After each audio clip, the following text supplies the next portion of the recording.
అంటే ఇక్కడ dominant caste అంటే ఏంటి? డామినెంట్ క్యాస్ట్ ఏంటి? దాని రిలవెన్స్ ఇన్ కాంటెంపరరీ ఇండియన్ సొసైటీలో ఏంటి? దీని గురించి the concept of dominant caste గురించి చెప్పింది ఎవరు? ఎంఎన్ శ్రీనివాస్ చెప్పాడు. ఎందులో చెప్పాడు?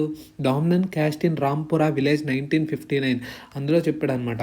ఇందులో dominant caste in Rampura village 1959 అనమాట. ఇది ఈ టైంలో చెప్పాడనమాట. It states a particular caste group builds more political and economic power అనమాట. ఆ టైంలో ఒక క్యాస్ట్ అనేది ఎక్కువ ఎకనామిక్ అండ్ పొలిటికల్ పవర్ పెంచుకుంటుంది దాన్ ద అదర్ క్యాస్ట్ అనమాట ఇండియన్ సొసైటీలో. క్యారెక్టరిస్టిక్స్ ఏంటి? దీని క్యారెక్టరిస్టిక్స్ వచ్చి 5 క్యారెక్టరిస్టిక్స్ ఉంటాయి డామినెంట్ క్యాస్ట్కి జనరల్గా.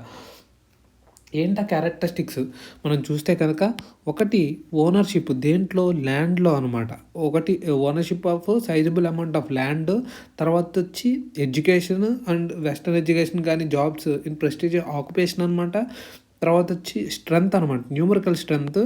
తర్వాత వచ్చి హై స్టేటస్ కానీ, తర్వాత వచ్చి పొలిటికల్ పవర్ అండ్ కాంటాక్ట్స్ అనమాట. ఇదనమాట. ఏంటి ట్రెడిషనల్ అనమాట. పైనుండే అన్ని ట్రెడిషనల్. ఏంటి ల్యాండ్, న్యూమరికల్ స్ట్రెంత్, స్టేటస్ అనమాట. ఈ ట్రెడిషనల్ ఫ్యాక్టర్స్ అనమాట. ఇవన్నీ traditional factors given by MN Srinivas. ఈ నాన్ ట్రెడిషనల్ ఫ్యాక్టర్స్ అనమాట ఇవి.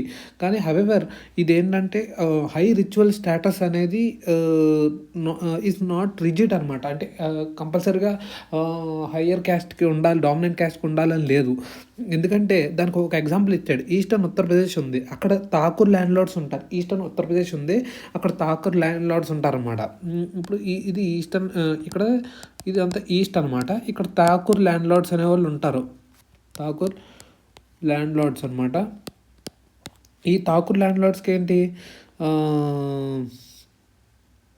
ఆ డామినెంట్ క్యాస్ట్ అనమాట. వాళ్ళు డామినెంట్ క్యాస్టే అండ్ నాట్ రిచువలిస్టిక్కి సుపీరియర్ అనమాట. రిచువలిస్టిక్గా సుపీరియర్ కాదు, కానీ డామినెంట్ క్యాస్ట్ అనమాట.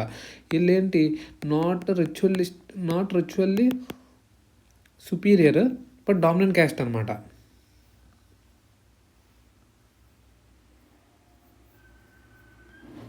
ఇదనమాట.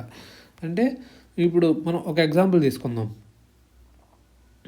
ఇప్పుడు ఏమంటున్నాడు, ఒక క్యారెక్టరిస్టిక్స్ మొత్తం 5 క్యారెక్టరిస్టిక్స్. ట్రెడిషనల్, నాన్ ట్రెడిషనల్ అనమాట. అంటే ఇది ట్రెడిషనల్, ఇంకోటి నాన్ ట్రెడిషనల్ అనమాట. ట్రెడిషనల్లో వచ్చి ఏమేమి ఉన్నాయి, 3 ఉన్నాయి. స్టేటస్,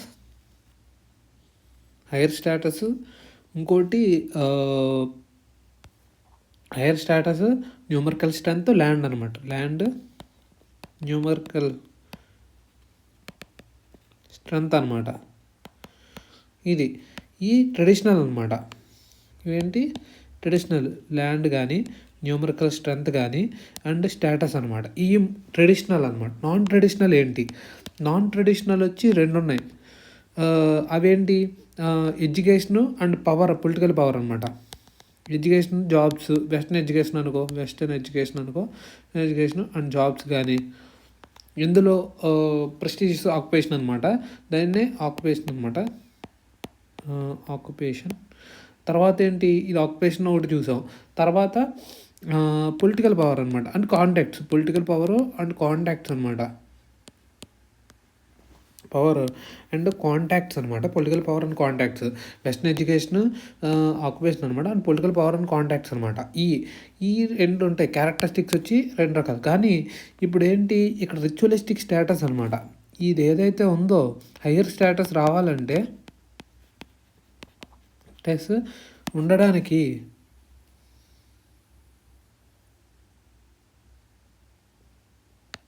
హైయర్ స్టేటస్ కోసం వాళ్ళకి రిచువలిస్టిక్ స్టేటస్ అనేది సుపీరియర్గా ఉండక్కర్లేదు.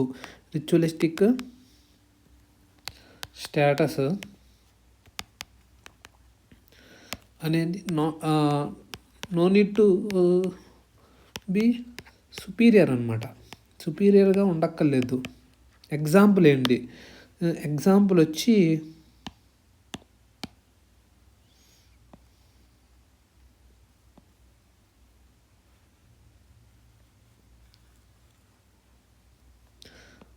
ఈస్టర్న్ యూపీ ఉంది ఈ ప్రాంతం. ఇక్కడ ఠాకూర్ ల్యాండ్ లార్డ్స్ అనేవాళ్ళు ఉంటారు. వీళ్ళు ఠాకూర్ ల్యాండ్ లార్డ్స్ అనమాట. వీళ్ళ డామినెంట్ క్యాస్టే వీళ్ళు డామినెంట్ క్యాస్టే, కానీ వీళ్ళకి రిచువలిస్టిక్ స్టేటస్ అనేది అంత సుపీరియర్ కాదనమాట. వీళ్ళ యొక్క రిచువలిస్టిక్ స్టేటస్ అనేది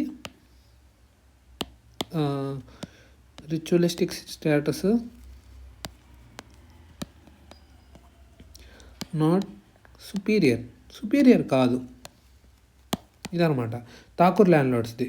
ఈ ఠాకూర్ ల్యాండ్ లార్డ్స్ అంత సుపీరియర్ అయితే కాదనమాట. ఇక్కడ క్యారెక్టరిస్టిక్స్ 2 రకాలుగా చూసాం, ట్రెడిషనల్ అండ్ నాన్ ట్రెడిషనల్.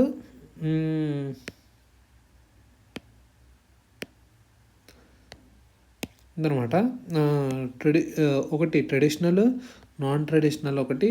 ఈ ట్రెడిషనల్లో ల్యాండ్ స్టేటస్ న్యూమరికల్ స్ట్రెంత్ ఒకటి ఇదనమాట. ల్యాండ్ కానీ న్యూమరికల్ స్ట్రెంత్ స్టేటస్ అనమాట. ఈ ట్రెడిషనల్, నాన్ ట్రెడిషనల్ అనమాట. వెస్టర్న్ ఎడ్యుకేషన్ కానీ పొలిటికల్ పవర్ అనమాట. ఇది కాంటాక్ట్స్ అనమాట. తర్వాత వచ్చి రిలవెన్స్ ఏంటి, దీని రిలవెన్స్ ఏంటి, అది మెయిన్ ఇంపార్టెంట్ అనమాట. దీని రిలవెన్స్ ఏంటి,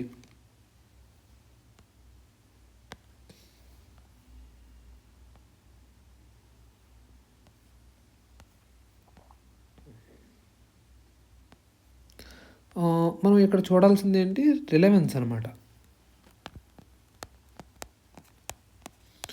దీని రిలవెన్స్ ఏంటి, ఫస్ట్ బ్రాడ్గా చూద్దాం. బ్రాడ్గా ఏంటి, సోషల్ మొబిలిటీ అనమాట. సోషల్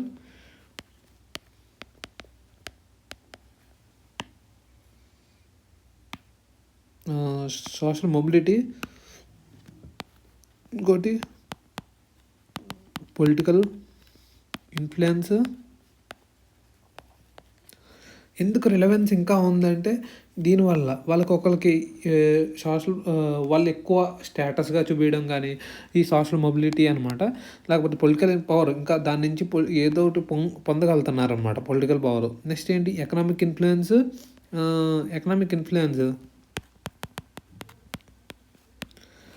ఇదనమాట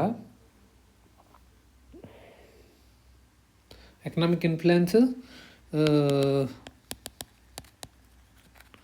ఇది నెక్స్ట్ వచ్చి 4th వన్ వచ్చి లోకల్ డిస్ప్యూట్ రెజల్యూషన్ అనమాట. లోకల్ డిస్ప్యూట్ రెజల్యూషన్ అనమాట. అంటే సోషల్ మొబిలిటీ ఒకటి, పొలిటికల్ ఇన్ఫ్లుయెన్స్ ఒకటి, ఎకనామిక్ ఇన్ఫ్లుయెన్స్, పొలిటికల్, ఎకనామిక్. అంటే జ్యుడిషియల్ అన్నట్టు, జ్యుడిషియల్లో ఇదేంటి, లోకల్ డిస్ప్యూట్ రెజల్యూషను ఇదనమాట. Local dispute resolution. ఎకనామిక్ వచ్చి ఎకనామిక్ ఏంటి, ఎకనామిక్ ఇన్ఫ్లుయెన్స్ అనమాట. ఎలాగా, ఇప్పుడు గ్రీన్ రెవల్యూషన్ అనమాట. దీనివల్ల వీళ్ళు పొలిటికల్ వచ్చి ఇంకా సర్పంచులు ఇలాంటివి కానీ అట్లాంటివి పొందగలుగుతున్నారు, అలాంటివి అనమాట. ఇది ఇక్కడ కొన్ని మెయిన్గా దాన్ని డీప్గా వెళ్దాం. ఇప్పుడు ఏంటి,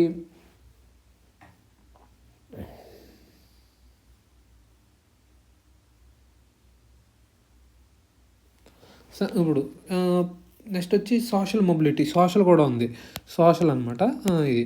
ఇప్పుడు సోషల్ మొబిలిటీ అండ్ సాంస్క్రిటైజేషన్ అనమాట. డామినెంట్ క్యాస్ట్ అనేది ఎలా అంటే ఒక రిఫరెన్స్ గ్రూప్ కింద ఉంటుంది అనమాట. అంటే డామినెంట్ క్యాస్ట్ అనేది ఒక రిఫరెన్స్ గ్రూప్ కింద ఉంటుంది. ఈ రిఫరెన్స్ గ్రూప్ అనేది అదనమాట. ఇది ఒక రిఫరెన్స్ గ్రూప్ కింద ఉంటుంది అనమాట. దీన్ని చూసి social mobilisation for lower caste అనమాట. లోవర్ క్యాస్ట్ దీన్ని చూసి సోషల్ మొబిలైజేషన్ అవుతారంటే దానికి ఎదగాలి అన్నట్టు, పైకి ఎలాగైనా అందులో ఉండాలి, ఎక్కువ క్యాస్ట్ ఉండాలి అన్నట్టు. Dominant caste serves as a reference group for social mobilisation అనమాట. దీన్ని చూసి సోషల్ మొబిలైజేషన్ అవుతుంది అనమాట. ఎవరికి ఇది social mobilisation, for lower caste అనమాట, లోవర్ క్యాస్ట్కి. తర్వాత వచ్చి పొలిటికల్ ఇన్ఫ్లుయెన్స్ ఏంటి, పొలిటికల్ ఇన్ఫ్లుయెన్స్ అనమాట. పొలిటికల్ ఇన్ఫ్లుయెన్స్ చూస్తే కనుక, ఈ పొలిటికల్ ఇన్ఫ్లుయెన్స్ అనేది promotes factions with in dominant caste అనమాట. Factions with in dominant caste అనమాట.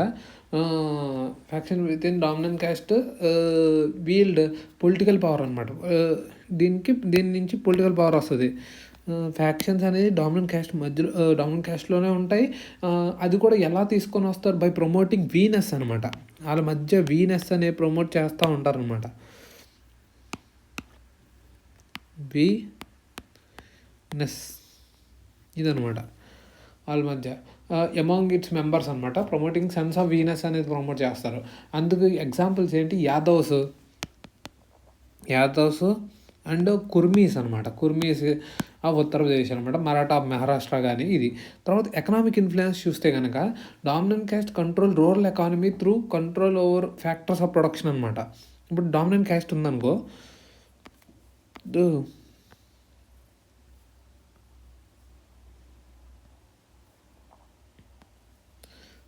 ఇదనమాట.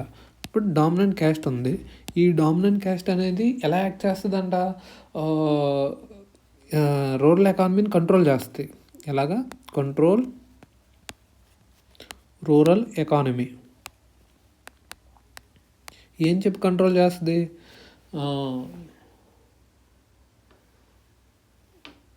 Economy through control over factors of production అనమాట. దీని మీద కంట్రోల్ ఉంటుంది. ఫ్యాక్టర్స్ ఆఫ్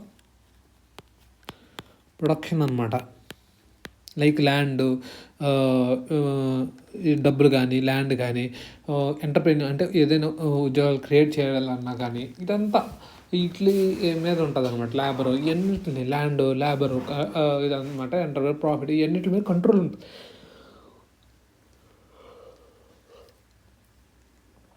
వీళ్ళు మెయిన్గా they are more likely to benefit అనమాట. దేని నుంచి? More likely to benefit developmental plans నుంచి వీళ్ళు ఎక్కువ బెనిఫిట్ అవుతారనమాట. They are more likely to benefit developmental plans అనమాట. ఎగ్జాంపుల్ ఏంటి? ఎగ్జాంపుల్ వచ్చి గ్రీన్ రెవల్యూషన్కి ఎక్కువ డెవలప్ అయిందంటే వీళ్ళు అనమాట. డామినెంట్ క్యాస్ట్ ఎవరైతే ల్యాండ్ ఉందో, ఆక్యుపేషన్ ఆఫ్ ల్యాండ్ అనమాట, ట్రెడిషనల్ ఆక్యుపేషన్ ఆఫ్ ల్యాండ్ కింద ఉందో. ఎగ్జాంపుల్ వచ్చి జాట్స్ ఇన్ పంజాబ్ కానీ Haryana benefited most from green revolution అనమాట. Due to traditional occupation of land అనమాట. Traditional occupation of land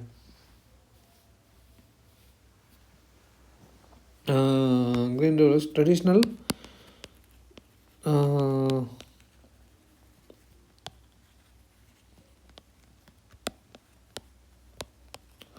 traditional occupation of land అనమాట. ఇది లోకల్ డిస్ప్యూట్ రెజల్యూషన్ అనమాట.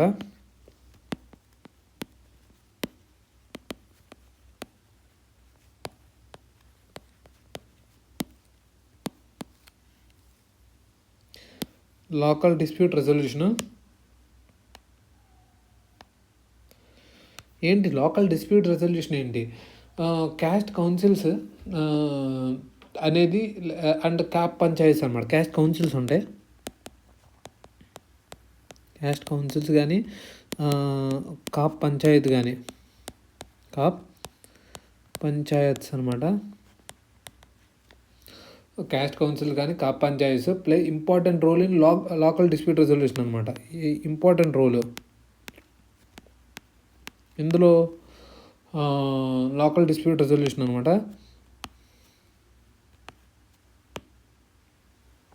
లోకల్ డిస్ప్యూట్ రెజల్యూషన్ అనమాట.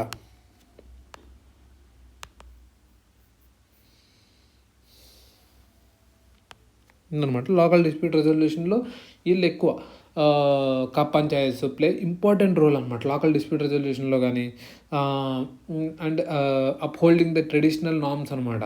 తర్వాత వచ్చి it considers itself as a protector అనమాట. Protector ఇదేంటి? Local dispute resolution, caste councils and khap panchayat play important role అనమాట. Important role ఎలాగా? ఇంపార్టెంట్ రోల్ లోకల్ డిస్ప్యూట్ సెటిల్మెంట్స్లో కానీ అప్హోల్డింగ్ ట్రెడిషనల్ నార్మ్స్ కానీ. ట్రెడిషనల్ నార్మ్స్ అప్హోల్డ్ చేయాలన్నా లేకపోతే డిస్ప్యూట్ సెటిల్మెంట్ అవ్వాలన్నా ఇది మెయిన్ రోల్ ఉంటుంది అనమాట. It considers itself as a protector అనమాట అండ్ వాచ్ డాగ్ అనమాట. Protector and watch dog of the culture అనమాట. కల్చర్కి ఒక ప్రొటెక్టర్ అండ్ వాచ్ డాగ్ కింద ఉంటుంది అనమాట. ఇది ఇదనమాట. దీనికి ఇదేంటి ఇదనమాట కంట్రోల్ ఆఫ్ రూరల్ ఎకానమీ. తర్వాత local dispute resolution. Contemporary relevance ఏంటి? కాంటెంపరీ రిలవెన్స్ వచ్చి the concept of dominant caste.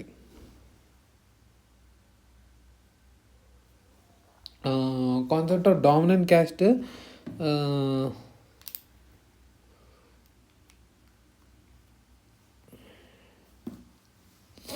Concept of dominant caste still continuing అనమాట, ఇంకా కంటిన్యూ అవుతుంది ఇదనమాట. డామినెంట్ క్యాస్ట్ అనేది ఇంకా కంటిన్యూ అవుతుంది in India through traditional authority అనేది ఫేడింగ్ అనమాట. ఏదైతే traditional authority like khap panchayat ఇదివరకు ఉండే క్యాస్ట్ కౌన్సిల్స్ కానీ కాప్ పంచాయతీ అవి పెద్ద ఎక్కువ రన్ అవ్వట్లా. ట్రెడిషనల్ అథారిటీ అనేది అంత ఫేడ్ అయిపోయింది అనమాట. ఇప్పుడు ఎలా ఉందంటే దేనివల్ల ఫేడ్ అయింది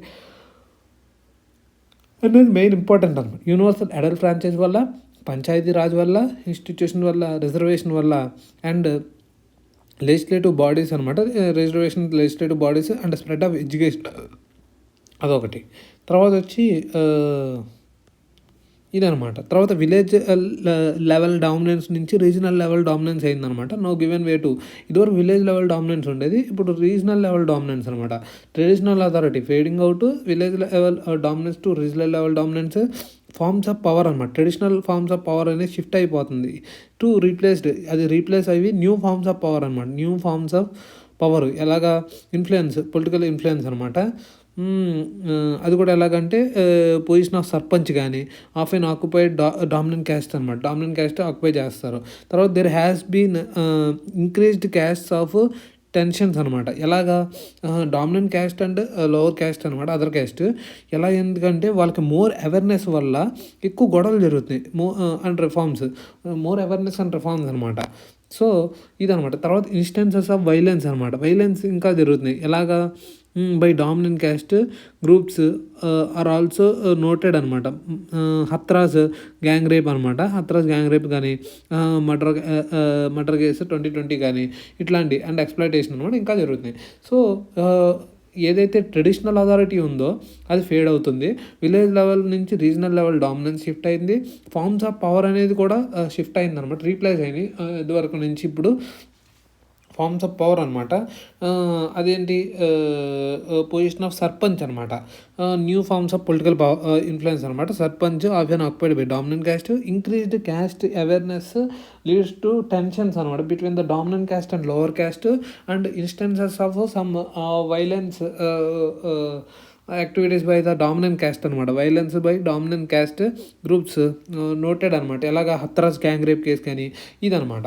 ఇప్పుడు మనకి తర్వాత ఏంటి? క్రిటిసిజం. ఎస్సీ దూబే ఇచ్చాడనమాట. ఎస్సీ దూబే ఇచ్చిండు. ఏమంటుంటే ఇతను డామినెంట్ క్యాస్ట్, మనం అది సింగిల్గా డామినెంట్ క్యాస్ట్ అని చెప్పలేము. Criticize the concept of saying that only dominant individuals and factions exist అనమాట. ఈ రెండే ఉంటాయి, డామినెంట్ ఇండివిజువల్స్ అండ్ ఫ్యాక్షన్స్ అనమాట. వీళ్ళిద్దరే ఉంటారు, dominant individuals and factions exist and not dominant caste అనమాట. Due to intra caste inequalities అనమాట. ఎందుకంటే ఇంట్రా క్యాస్ట్ ఇన్ఈక్వాలిటీస్ కూడా ఉన్నాయి కాబట్టి. Hence unity and articulation with in the ఇదనమాట. ఎస్సీ దుబే అని చెప్తుండు, factions are dominant individuals and factions are not dominant caste exist అనమాట. Not dominant caste due to intra caste inequality. అంటే ఆ క్యాస్ట్ మధ్యలోనే బోల్డ్ గొడవలు ఉంటాయి ఈ క్యాస్ట్లోనే. అందుకనే డామినెంట్ ఇండివిజువల్స్ ఉంటారు అండ్ ఫ్యాక్షన్స్ ఉంటాయి, కానీ డామినెంట్ క్యాస్ట్ అనేది ఉండదు అని చెప్తుండ అనమాట. Hence unity and articulation with in caste is necessary emergence of ఇదనమాట. ఈ యూనిటీ వాళ్ళ మధ్య యూనిటీ ఉండాలంటే ఒక విత్ ఇన్ క్యాస్ట్ ఉండాలంటే ఒకళ్ళు డామినెంట్గా ఉండాలన్నమాట. అందుకని ఎమర్జెన్స్ ఆఫ్ డామినెంట్ క్యాస్ట్ అనేది వచ్చిందని చెప్తుండ అనమాట. హెన్స్ దీనికి సపోర్టివ్గా MG Pradhan study of Jats in UP అనమాట. ఎంజీ ప్రధాన్ యూపీలో ఎంజీ ప్రధాన్ అనమాట. జాట్స్ అంటే కొంచెం ఇటు సైడ్ డామినెంట్ క్యాస్ట్. ఇదేంటి ఎంజీ ప్రధాన్ అనమాట. Jats of UP show that only particular clans అనమాట. Particular clans within Jat community were dominant అనమాట. కొంతమంది క్లాన్సే డామినెంట్ అనమాట. కొంతమంది క్లాన్సే డామినెంట్, అందరూ కాదు. More over the concept not static అనమాట. ఇదేం స్టాటిక్ కాదు అండ్ కాన్స్టెంట్ అనమాట. Not static and constant. ఇది స్టాటిక్ కాదు, కాన్స్టెంట్ కాదు, ఇది డైనమిక్ అనమాట, కాంటెక్చువల్. హెన్స్ డామినెంట్ క్యాస్ట్ అనేది ఏంటి, వెరీ వ్యాలిడ్ కాన్సెప్ట్ అనమాట to study understanding the Indian rural సొసైటీకి. సో ఎంఎన్ శ్రీనివాస్ ఏమంటున్నాడు, even dominant individuals and factions over that dominance is being a part of that caste group అనమాట. అంటే ఆ caste గ్రూప్లోనే dominant ఉన్నది. So dominant caste అనేది వీటి చదవడం చాలా important. So understanding the Indian సొసైటీని, రూరల్ సొసైటీని అర్థం చేసుకోవాలంటే అని చెప్తున్నాను అనమాట. ఇది మెయిన్. అంటే ఇప్పుడు మనకి మెయిన్ ఏంటి ఇక్కడ, ఒకటి dominant the concept of dominant caste was given by MN Srinivas ఇచ్చిండు. అతను రాంపుర విలేజ్ అని చదివిండు, 1959లో చదివిండు. అతను ఏమంటున్నాడు అంటే కొన్ని క్యాస్ట్లు ఎప్పుడు వేరే క్యాస్ట్కి మీద ఎకనామికల్ అండ్ పొలిటికల్ పవర్ మీద కొంచెం ఎక్కువ ఉంటుంది, బిల్డ్ ఎక్కువ చేయగలుగుతుంది అని చెప్తున్నాను అనమాట. సెకండ్ థింగ్ ఏంటి, దీనికి కొన్ని క్యారెక్టరిస్టిక్స్ ఉన్నాయి. Traditional characteristics, non traditional characteristics. Traditional characteristics వచ్చి land strength, status, education and power అనేది నాన్ ట్రెడిషనల్ అనమాట. హవెవర్ ఈ ఉన్నప్పటికీ రిచువలిస్టిక్ స్టేటస్ అనేది సుపీరియరే ఉండక్కర్లేదు, నాట్ రిజిడ్, ఇదేంటి ఒక స్ట్రిక్ట్ ఉండక్కర్లేదు, రిచువల్ స్టేటస్ అనేది హై ఉండక్కర్లేదు. దానికి ఎగ్జాంపుల్ ఠాకూర్ ల్యాండ్ లార్డ్స్ అని చెప్పిండనమాట. తర్వాత వచ్చి రిలవెన్స్ రోల్ అనమాట. రిలవెన్స్ ఆర్ రోల్ ఏంటి, ఇది ఒక సోషల్ మొబిలిటీ కింద, అది ఒక సెన్స్ ఆఫ్ ప్రైడ్ కింద యాక్ట్ చేస్తుంది అనమాట. వాళ్ళని చూసి ఎదగాలి, వాళ్ళ క్యాస్ట్ అవ్వాలి అనే ఒక రిఫరెన్స్ గ్రూప్ కింద యాక్ట్ చేస్తుంది అనమాట. సెకండ్ వచ్చి సోషల్ మొబిలిటీ, పొలిటికల్ పవర్ అనమాట. ఈ పొలిటికల్ పవర్ ఏంటి, పొలిటికల్ పవర్ అనమాట. వాళ్ళకి ఫ్యాక్షన్స్ అనమాట, prominent faction with in dominant caste అనమాట. కొంతమంది ప్రామినెంట్ ఫ్యాక్షన్స్ ఉంటాయి విత్ ఇన్ డామినెంట్ క్యాస్ట్లో. వీళ్ళు పొలిటికల్ పవర్ అనమాట. వాళ్ళు పొలిటికల్ పవర్ వస్తుంది. ఎలాగా, వాళ్ళు ఏం చేస్తారంటే వాళ్ళ మధ్య ఒక మెంబర్స్ మధ్య ఒక సెన్స్ ఆఫ్ వీనెస్ అనేది క్రియేట్ చేస్తారనమాట. Promoting sense of weness among its members. This led to a caste based politics అనమాట. క్యాస్ట్ బేస్డ్ పాలిటిక్స్ అనేవి వస్తాయి. యాదవ్స్, కుర్మీస్ ఇన్ ఉత్తరప్రదేశ్ అండ్ మహారాష్ట్ర అనమాట. మహారాష్ట్ర. రిలవెన్స్ ఏంటి, relevance social mobility, political influence, economic influence, local dispute resolution. Political influence అనేది చూసాం ఏంటిది, ఎలాగా ఈ ప్రామినెంట్ ఫ్యాక్షన్స్ అనే వాళ్ళు ఉంటారో ఆ ప్రామినెంట్ ఫ్యాక్షన్స్ అనేది వీళ్ళు ఎలా పొలిటికల్ పవర్ని ఎలాగ తీసుకుంటారో, కొంత ఫ్యాక్షన్స్ పొలిటికల్ పవర్ని అనేది దక్కించుకుంటారు. ఎలాగా కొంత వీనెస్ అనేది వాళ్ళ మెంబర్స్ అందరిలో క్రియేట్ చేసి వాళ్ళ ఎక్కువ ఒక యూనిటీ అనేది క్రియేట్ చేసి వాళ్ళ మధ్య దాన్ని బట్టి అవుతుంది అనమాట. దిస్ క్యాస్ట్ బేస్డ్ పాలిటిక్స్ అనేది రన్ అవుతాయి అనమాట. సో ఇదనమాట, by promoting sense of weness among its members అనమాట. Prominent faction with in dominant caste wield political power. ఇది తర్వాత వచ్చి local dispute resolution, economic influence. Economic influence అంటే మోస్ట్ డెవలప్మెంటల్ ఏదైతే ఉన్నాయో అవి మెయిన్గా వీళ్ళకి ఎక్కువ ఉపయోగపడతాయి అనమాట. లైక్లీ బెనిఫిట్ చేస్తాయి అనమాట. Dominant caste control rural economy. Dominant caste అనేది రూరల్ ఎకానమీ కంట్రోల్ చేస్తుంది through control over factors of production అనమాట. ఫ్యాక్టర్స్ ఆఫ్ ప్రొడక్షన్ ద్వారా కంట్రోల్ చేస్తుంది అనమాట. Dominant caste reference group and social mobilization further అవుతాయి అనమాట. పొలిటికల్ ఇన్ఫ్లుయెన్స్ వచ్చి కొంత ఫ్యాక్షన్స్ అనేవి with in the dominant caste వాళ్ళు ఏం చేస్తారంటే పొలిటికల్ పవర్ని వీల్ చేస్తారు. పొలిటికల్ పవర్ని through by sense of weness అనేది క్రియేట్ చేసి వాళ్ళ మెంబర్స్ మధ్య క్రియేట్ చేస్తారనమాట. తర్వాత వచ్చేంటి క్యారెక్టరిస్టిక్స్ అనమాట. క్యారెక్టరిస్టిక్స్ ఆల్రెడీ చూసిందే కదా. ఓకే, ఇది economic influence, control factors of production. వీళ్ళు మెయిన్గా కంట్రోల్ రూరల్ ఎకానమీ చేస్తారు. తన ఫ్యాక్టర్స్ ఆఫ్ ప్రొడక్షన్ మీద కంట్రోల్ ఉంటుంది. రెండింటి మీద rural economy and factors of production. Benefit ఈ మెయిన్ డెవలప్మెంటల్ ఏదైతే ఉందో ఆ ప్లాన్స్కి వీళ్ళు మెయిన్ బెనిఫిట్ అవుతారు. Example Jats in Punjab, Haryana. Benefited the green revolution అనమాట. ఏదైతే గ్రీన్ రివల్యూషన్ ఉందో దానికి మెయిన్ వీళ్ళే డెవలప్ అయ్యారు, మెయిన్ బెనిఫిట్ అయ్యారు అనమాట. లోకల్ డిస్ప్యూట్ రెజల్యూషన్ అనమాట. Caste councils and khap panchayats serves as a traditional ఇదనమాట. కాప్ పంచాయతీస్ ఇదేంటంటే ఒక protector and watch dagger of culture కింద ఉంటుంది. అంతేకాకుండా ఈ డిస్ప్యూట్ సెటిల్మెంట్ కానీ అప్హోల్డింగ్ ట్రెడిషనల్ నార్మ్స్ కానీ ఇది చేస్తుంది అనమాట. డిస్ప్యూట్ సెటిల్మెంట్ అయినా అప్హోల్డింగ్ ట్రెడిషనల్ నామ్స్ ఇది చేయగలుగుతుంది అనమాట. ప్రొటెక్టర్ అండ్ వాచ్ డాగ్ అనమాట. Protector and watch dog upholding traditional norms అనమాట. ద కాంటెంపరీ రిలవెన్స్ ఏంటి స్టిల్ ఇంకా కంటిన్యూ అవుతుంది, కానీ ట్రెడిషనల్ అథారిటీ అనేది ఫేడ్ అవుట్ అయిపోయింది. దానికి ఎగ్జాంపుల్ దేనికి ఏం కారణాలు అంటే యూనివర్సల్ అడల్ట్ ఫ్రాంచైజ్ కానీ, పంచాయతీరాజ్ ఇన్స్టిట్యూషన్స్ కానీ, రిజర్వేషన్ అండ్ ఎస్సీ లెజిస్లేటివ్ కానీ, ఎడ్యుకేషన్ అనమాట. ఇది విలేజ్ లెవెల్ డామినెన్స్ టు ఏదైతే విలేజ్ లెవెల్ డామినెన్స్ నుంచి రీజనల్ లెవెల్ డామినెన్స్ అనమాట. Due to expansion transport and communication అనమాట. దేనివల్ల జరిగింది ఇది? అందరి మధ్య ఈ యొక్క ఎక్కువ డిజిటల్గా కానీ మామూలుగా ఫిజికల్గా కానీ ఎక్కువ ట్రాన్స్పోర్ట్ అనేది కమ్యూనికేషన్ అనేది జరుగుతుంది కాబట్టి. తర్వాత వచ్చి ట్రెడిషనల్ ఫార్మ్స్ ఆఫ్ పవర్ అనేది రీప్లేస్ అయిపోయి న్యూ ఫార్మ్స్ ఆఫ్ పవర్ అనమాట. లైక్ పంచాయతీ సర్పంచ్లు కానీ ఇలాంటివన్నీ వీళ్ళు ఆక్యుపై చేస్తున్నారు. There are increased caste of tensions అనమాట. ఈ క్యాస్ట్ మధ్య టెన్షన్స్ అనేవి పెరుగుతున్నాయి. ఎందుకు పెరుగుతున్నాయి? మెయిన్గా dominant caste and other caste groups due to more awareness of and reforms అనమాట.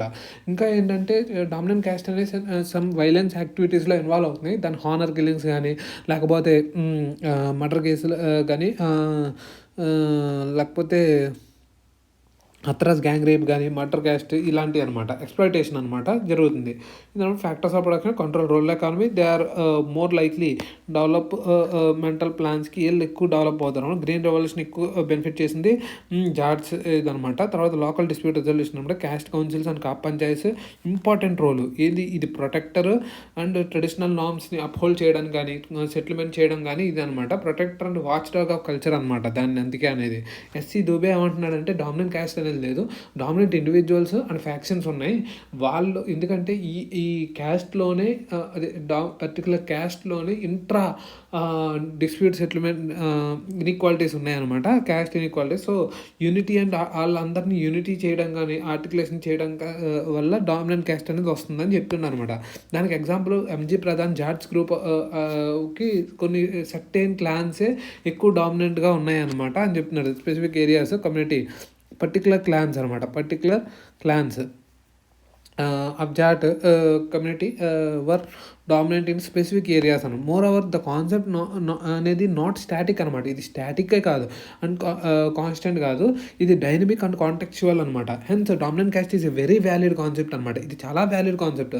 Understanding Indian rural society as M N Srinivas says even dominant individuals and factions owe their dominance to their part of that caste group అనమాట. అంటే very valid concept అనమాట. అంటే even dominant caste లో కూడా dominant individuals and factions ఉన్నారు. So dominance to being a part of that caste group అనమాట. Dominance అనేది always caste గ్రూప్లో ఒక పార్ట్ అని చెప్తున్నాను అనమాట. సో ఇది క్రిటిసిజం వచ్చి ఎస్సీ దుబే ఇచ్చాడు. దానికి example MG Pradhan not static and dynamic.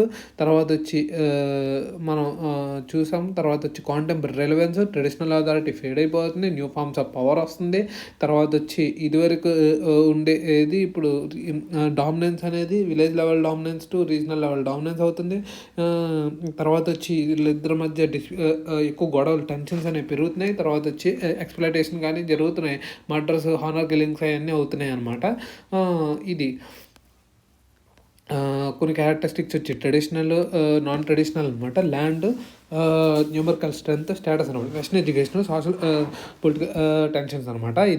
ఇది మెయిన్గా ఈ డామినెంట్ క్యాస్ట్ యొక్క రాంపుర విలేజ్ గురించి అతను ఏదైతే మన అతని పేరేంటి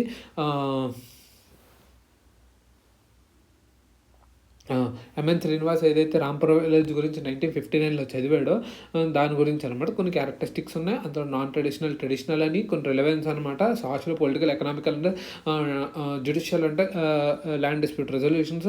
తర్వాత దానికి సంబంధించి కొన్ని కాంటెంపరరీ రిలవెన్స్ ఏంటి, ఇప్పుడు ఎలా ఉంది, ట్రెడిషనల్ అథారిటీ ఎలా షిఫ్ట్ అయిపోతుంది, నెక్స్ట్ వచ్చి న్యూ ఫార్మ్స్ ఆఫ్ పవర్ ఎలా ఉంది, డామినెన్స్, రీజనల్ లెవెల్ డామినెన్స్ ఎలా ఎదుగుతుంది, village level dominance regional level డామినెన్స్కి ఎలా ఎదుగుతుంది, నెక్స్ట్ వచ్చి ఇది వాళ్ళిద్దరి మధ్య డిస్ప్యూట్స్, టెన్షన్స్ అన్నీ పెరిగి కొట్టుకుంటున్నారు రిఫార్మ్స్ వల్ల. తర్వాత వచ్చి ఈ యొక్క మధ్య ఏదైతే ఉందో ఏంటి కొంతమంది ఎక్స్‌ప్లాయిట్ చేస్తున్నారనమాట. వీళ్ళని ఎక్స్‌ప్లాయిట్ చేయడం కానీ అట్లాగా హానర్ కిల్లింగ్స్ కానీ ఇట్లా జరుగుతున్నాయి. హత్రాస్ అనేది ఒక ఎగ్జాంపుల్ అనమాట. సో ఇది తర్వాత వచ్చి తన దీనికి అగనెస్ట్గా మాట్లాడింది ఎస్సీ దూబే అనమాట. ఎస్సీ దూబే, ఈ ఎస్సీ దూబే ఏమంటుండు, డామినెంట్ క్యాస్ట్ అనే కాన్సెప్టే లేదు, డామినెంట్ ఇండివిజువల్స్ అండ్ ఫ్యాక్షన్స్ ఉన్నారు, వాళ్ళ వల్ల ఎందుకంటే వాళ్ళ ఇన్ఈక్వాలిటీస్ ఉన్నాయి, ఆ అందరినీ యూనిటీ కానీ ఒక ఆర్టికులేట్ చేయడంగా ఒక ఫ్యాక్షన్ అనేది కావాలి, ఒక డామినెంట్ క్యాస్ట్ అనేది కావాలి, అలా వచ్చిందనమాట అని చెప్పింది అనమాట. దానికి example MG Pradhan Jat community గురించి చెప్పిండు అనమాట. పర్టికులర్ అనే ఎక్కువ పొలిటికల్ పవర్ ఉందన్నమాట, స్పెసిఫిక్ ఏరియాస్ అనమాట. జాట్ కమ్యూనిటీ హ్యావ్ డామినెన్స్ అనమాట, where dominance. More of the concept is not static, ఇది ఏంటి స్టాటిక్ ఆర్ కాన్స్టెంట్ కాదు, ఇది ఒక డైనమిక్ అండ్ ఎవాల్వింగ్ అనమాట, కాంటెక్చువల్ ఇదనమాట. ఎందుకని ఇతను చెప్పింది dominant caste, even dominant there in the caste అనమాట, పర్టికులర్ క్యాస్ట్ అనమాట అని చెప్తున్నారు. Even dominant individuals and factions are there in the dominance అనమాట, over their dominance to being part of caste group అనమాట. సో ఇది